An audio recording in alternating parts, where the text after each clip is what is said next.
Hello বন্ধুরা, welcome back to my Sudhidas channel. তোমরা সবাই কেমন আছো? আশা করি তোমরা সবাই ভালো আছো, আমিও ভালো আছি। তো দেখতে পাচ্ছ আমার বাবা এখন কাটছে পমফ্রেট মাছ। এটা হচ্ছে সমুদ্রের সিজনের প্রথম মাছ। দেখো ভালোভাবে কেটে নিল, কত সুন্দরভাবে। এবার প্রথমে লঙ্কা গুঁড়ো দিয়ে দিল, এবার ধনে গুঁড়ো দিয়ে দিল, এবার একটু গরম মশলা দিয়ে দিল, এবার জিরে গুঁড়ো দিয়ে দিল। তো এরপর বাবা হলুদ গুঁড়ো দিয়ে দেবে। এবার আদা রসুনের পেস্ট দিয়ে দেবে আর একটু সরষের তেল দিয়ে দেবে। ভালো করে একটা পেস্ট বানিয়ে নেবে হাতে মেখে মেখে।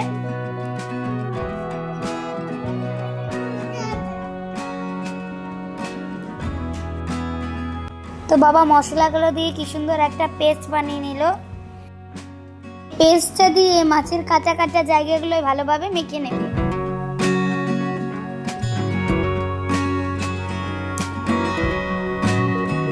এইভাবে প্রত্যেকটা মাছে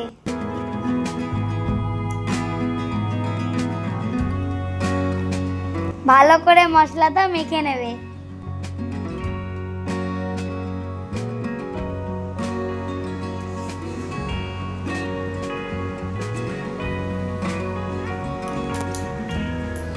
এরপর বাবা সব মাছগুলোতে মশলা মাখা হয়ে গেছে। এরপর বাবা মাছগুলো কড়াইতে ফ্রাই করবে। প্রথমে আমরা সরষের তেল ঢেলে দিলাম কড়াইয়ের মধ্যে। ভালো করে এদিকে ওদিকে ছড়িয়ে দেবো তেলটা। এবার তেলটাকে গরম হতে দেব। গরম হয়ে গেছে, এবার আমরা মাছটাকে ফ্রাই করতে দিব। দেখো দুটো মাছ ছেড়ে দিল, তিনটে মাছ ছেড়ে দিল।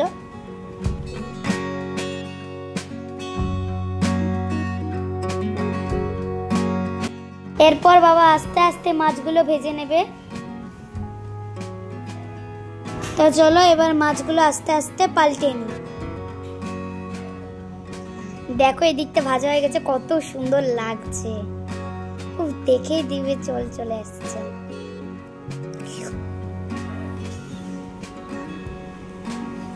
দেখো তিনটে মাছেই কিন্তু বাবা উল্টে দিয়েছে। এখন ওই পাটটা ভালো করে ভাজবে। তো তোমরা কে কে পমফ্রেট মাছ খেয়েছো অবশ্যই কমেন্ট করে জানাও। কিন্তু দেখো আমাদের মাছগুলো কিন্তু ভাজা হয়ে গেছে। এখন আমরা তেলটাকে ছাড়িয়ে উঠিয়ে নেব মাছগুলো। এরকম ভাবে সব মাছগুলোই ভেজে নেব। তো আমাদের সব মাছগুলোই ভাজা হয়ে গেছে।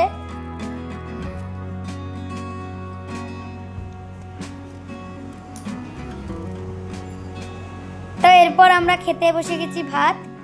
দেখো মাছ ভাজা দিয়ে আর বড়ার ঝোল দিয়ে। তো দেখো বড়ার ঝোল দিয়ে এখন ভাতটাকে মেখে নেব।